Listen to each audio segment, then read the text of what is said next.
The bench replaces the couch. Let's talk about it.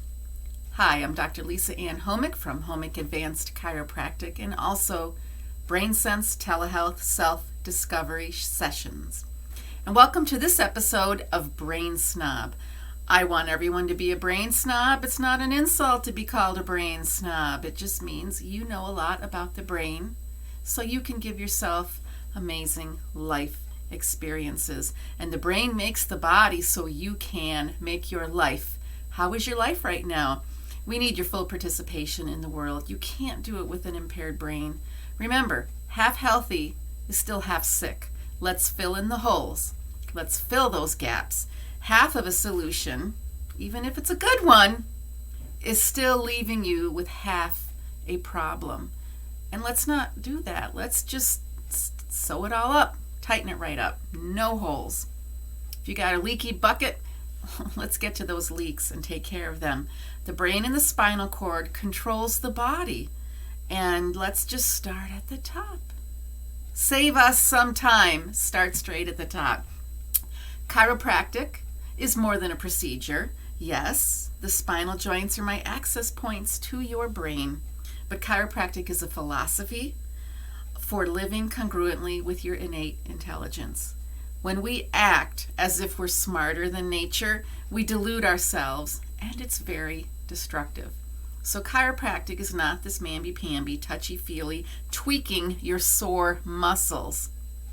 It's serious business of saving lives by respecting and supporting the innate connection to your physical nervous system. And if you don't understand the 4 functional levels of the nervous system, find out. It's going to open up your life. But today, in this episode, the bench replaces the couch.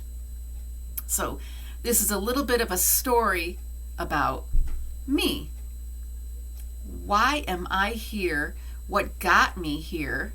And just what are the things in my life that kind of influenced me? Where did my passions come from? So on and so forth. But if you watched my orientation video for new members, that's where the background begins. We go back to my childhood. We don't need to do that right now.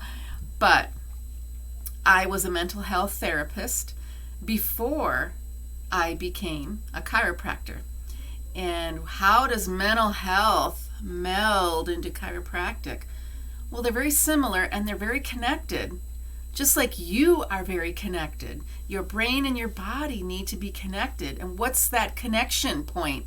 That's your spinal cord. Your brain, spinal cord, that skeletal system, that spinal column. These are all important connections. We don't want to leave any stone unturned. When I was a mental health therapist, patients were very, they were struggling. They were very distressed, of course. They didn't like how they were feeling. They had mental distress. They had physical distress. And I watched those two things bang together, and nothing helped.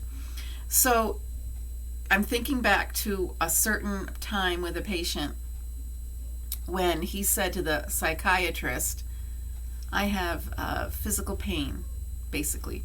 I have pain here, I have pain there, my body hurts, whatever he said. And he was very adamant that this was just bothering him. Of course, right words aren't coming. I'm off script today.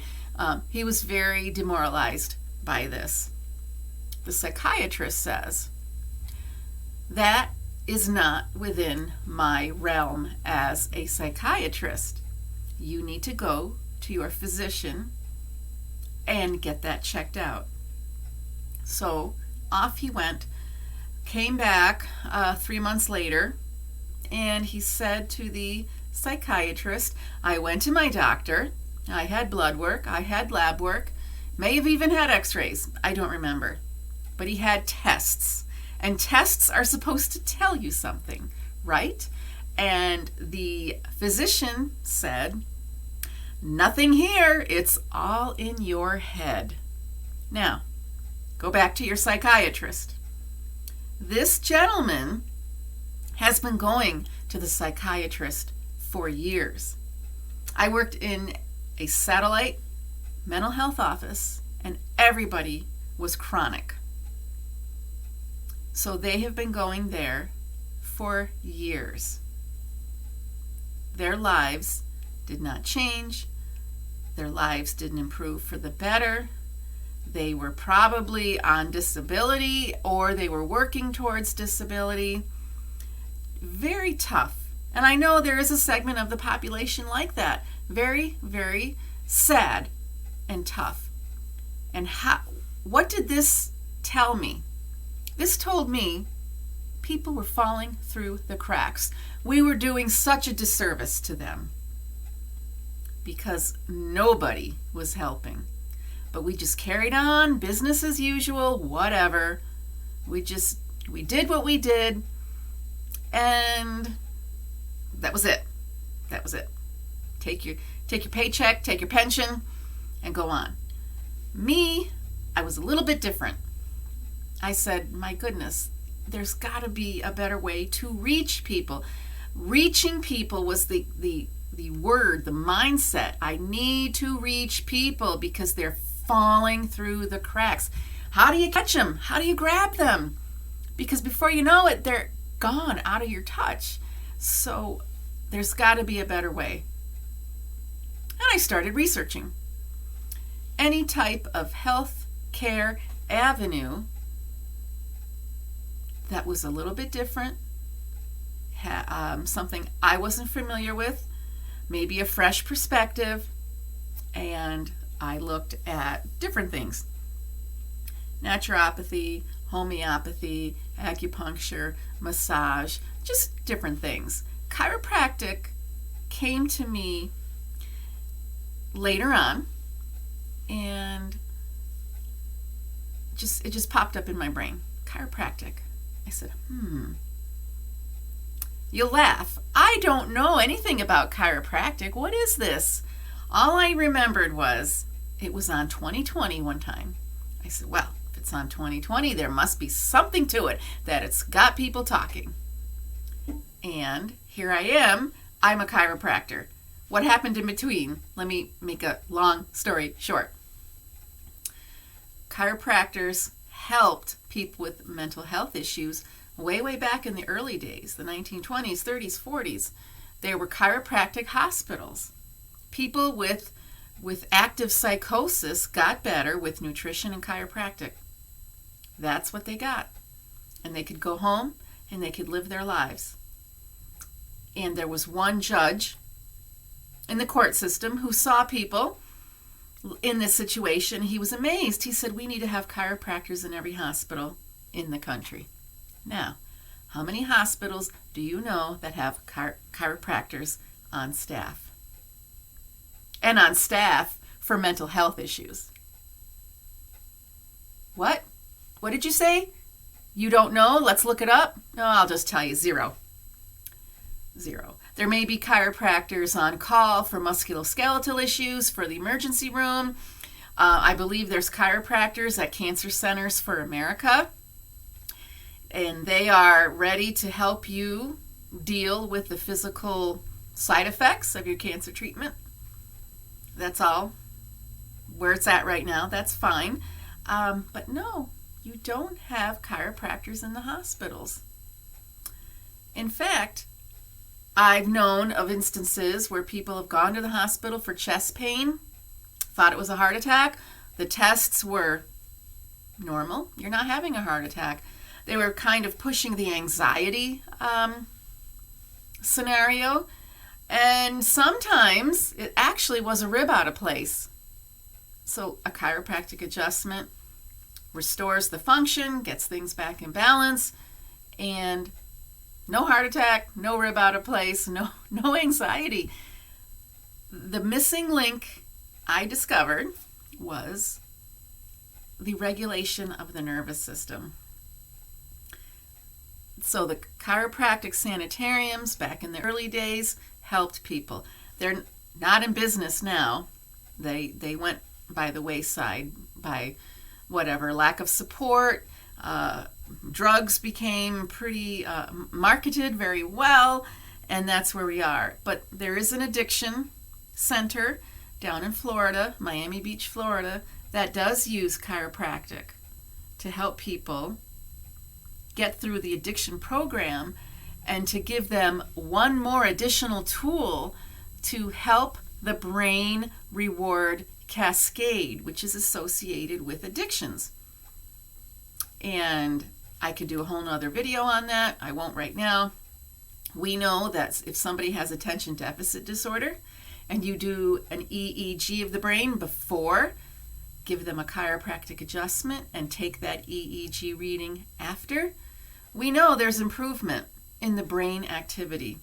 Improvement, positive improvement. So we know that improving that prefrontal cortex, you're going to have better cognition, better healing, better metabolism. We know that. So the bench has now replaced the couch. You come to my office, the first thing I'm going to ask you, what's going on in your life? Not where does it hurt? Because actually pain's in the brain. The brain will modulate your pain. It's going to decide whether it's going to be very intense or mild. Your brain decides that based on the stimulation, what's going on in the environment, what's going on within the body, if there's an injury that needs immediate attention, or if there's a chronic issue that isn't always going on at one time.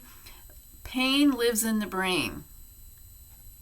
Even Dr. David Hanscom, a spinal surgeon, figured that out because he did spinal surgery, and he said, I straightened out people's spines. I gave them the best opportunity for alignment. What, a permanent alignment, of course, why not? But they still had pain. And he said, the pain's not in their spine. If it was, it's not now. The pain is somewhere else. The pain is in the brain. And if you go back to a video I made, it's called Anxiety, How You Can Rewrite Your Story. I talk about Dr. David Hanscom and go over a really nice article that he published last year that really helps you see the point I'm trying to make here. So you come to my office, I want to know what's going on in your life. I want to know what's stressing you, what's challenging you. Not just how is your body a challenge, but how is your life, your job, your relationships, just your opinion of the world, because that is up here and that is going to give you more pain or give you a calmer feeling and give you less pain. So we are going to use the spinal column, the spinal cord, the spinal nerve roots, because they are brain cells. We are going to help your brain get back to balance. I talk about the 4 functional levels of the nervous system, and I ask you, do you have too much nervous system or too little nervous system? Just like the 3 bears, Goldilocks. Goldilocks wants everything just right. I want everything just right. I want your nervous system working appropriately for the scenario you're in so that you can have adequate healing. And if you have fight or flight for too long, that's not going to be productive for you. If you have freeze or faint for too long, that's not going to be productive. You're in a time loop. You're in a holding pattern. Your brain is waiting for you to help it. We're going to help it with chiropractic care. We're going to move the brain, feed the brain, and talk to the brain. We want nervous system activity to be appropriate. If you need it to be more at certain times, that's fine. And then we want it to calm down at certain times. Just like your blood pressure, which is monitored and controlled by your nervous system. Your blood pressure should go up when you want to climb stairs. Maybe you've got 2 or 3 flights to climb. Yes, by all means, we want blood flow. That blood pressure had better go up. And then when you get to the top of the stairs, we want the blood pressure to go back down. We want to be like Goldilocks. We want that happy medium. So the nervous system is going to be on guard, checking for everything to be in balance. And if it needs to kick up a notch for a while, that's fine. But we want it to reset back to that homeostasis level promptly. So the bench replaces the couch. I don't have a couch, but I have an adjusting table. But bench it flows better when I say bench or couch. Yes, it's an adjusting table, but we also call it a bench. Especially if it's a non-movable one, it doesn't have moving parts, we call it the bench. I want you to look forward to the bench. Replace the couch, because we can still address your mental stresses. We can address how you are responding to your mental stresses. We can help you have a clearer prefrontal cortex so you can discern and make decisions and work through things. Remember the story of the bear and the squirrel? I want more squirrel. I want your prefrontal cortex to not get overexcited and overworked. Here's the story. You hear shaking in the bushes. That fight or flight is going to say, oh my gosh, it's a bear. Get ready to run. Heart races, more lung expansion, so you can breathe more deeply, and you're going to run. Blood flow to the extremities. Get out of here. Prefrontal cortex can take a few minutes, maybe not too long, I hope. The prefrontal cortex is going to say, hold up, it's really a squirrel. Do you have to run away from a squirrel? Does your heart need to race when you see a squirrel? Well, yeah, if they're eating your favorite flowers, maybe. But comparatively, no. That prefrontal cortex will help you work things out so you can plan better. You can plan better for your future. So your nervous system isn't going to be always stuck in that emergency survival mode. And that's why the bench replaces the couch. And I'm happy to talk to you about your life and be that extra ear to help you get things off your chest. And then the adjustment is going to help shift your brain. The brain will shift into a more organized manner of functioning. Remember, cognition is improved, metabolism is improved, and healing is improved every time we deliver a chiropractic adjustment to the spine, because we can measure this on the brainwave patterns, from the brainwave patterns on an EEG. Cool stuff. And if you want to learn more, check out the blog, watch the other videos, and let's get under chiropractic care. Thanks for watching.